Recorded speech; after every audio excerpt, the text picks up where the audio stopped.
হাদির বিপ্লবী আত্মাকে হত্যা করতে পারেনি। হাদির বিপ্লবী আত্মা আমাদের মাঝে আছে।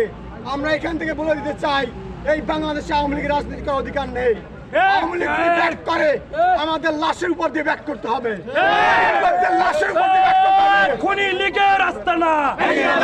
দেখুন, বিপ্লবীর যে আমাদের অকালে প্রাণ ঝরে যাওয়া বা তাকে যেভাবে হত্যা করা হলো, এর প্রেক্ষিতে আসলে কর্মসূচি এটা মানানসই না। তারপরেও তাৎক্ষণিকভাবে বাংলাদেশের আপামর জনতা ঠিক জুলাইয়ের মতোই রাস্তায় নেমে এসেছিল, রাজপথে নেমে এসেছিল। রংপুরও তার ব্যতিক্রম না।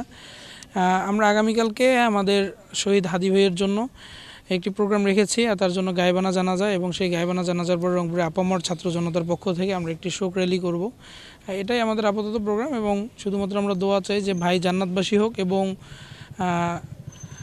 আল্লাহর কসম এবং সেই সাথে ভাইয়ের শপথ নিয়ে বলছি যে রংপুরের মাটিতে, রংপুরের কোনো অলিতে গলিতে যদি কোনো আওয়ামী লীগ লুকিয়ে থাকে, যারা ফ্যাসিস্ট, যারা আন্দোলনে শিক্ষার্থীদের বিপক্ষে অবস্থান নিয়েছিল এবং এতদিন মানুষের সাথে অন্যায় জুলুম অত্যাচার করে এসেছে, আমরা তাদের আর এক চুলো ছাড় দিব না, কোনোভাবেই ছাড় দিব না। এবং ভারতীয় আগ্রাসনের বিরুদ্ধে ঠিক হাদি ভাইয়ের মতোই আমাদের মৃত্যু ঘটানোর আগ পর্যন্ত বা শেষ নিঃশ্বাস পর্যন্ত লড়ে যাব ইনশাআল্লাহ। আমরা হাদি ভাইয়ের মৃত্যুতে সকলে ব্যথিত। হাদি ভাই কিন্তু কিছুদিন একটা কথা বলেছিল, আমার যদি মৃত্যু হয়, আমাকে যদি গুলি করে মারা হয়, তাহলে যেন আমার বিচারটা করা হয়, যেন পরবর্তীতে হাদি ভাই না থাকার পরেও যেন অন্য কেউ হাদি হয়ে দাঁড়াতে পারে।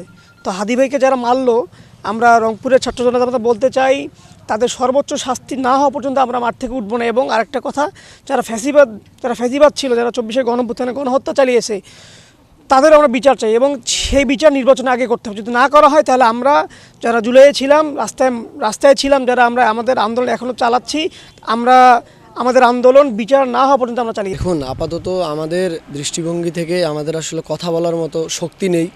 তবুও আমরা একটা কথা বলতে চাই যে আমাদের এক হাদি ভাই থেকে লক্ষ হাদিতে আমরা পরিণত হব ইনশাল্লাহ। এবং আপামর যে ছাত্র জনতা, তাদের মাঠে নিয়ে আমরা আগামীর প্রোগ্রাম মাঠে ইনশাল্লাহ প্রস্তুত হব। আপনাদের প্রতি আহ্বান থাকবে, দেখেন জুলাই আন্দোলনে হত্যাকারী আওয়ামী লীগ ফ্যাসিস্ট, আপনাদের কাছে যেগুলো ছবি ভিডিও আছে, আপনারা আবার সেগুলো কালেক্ট করে ছড়িয়ে দিন, যাতে করে আওয়ামী ফ্যাসিস্ট কোথাও ঘরে থাকতে না পারে। তাদের বিচার এই বাংলার জমিনে ইনশাল্লাহ করেই ছাড়বো আমরা।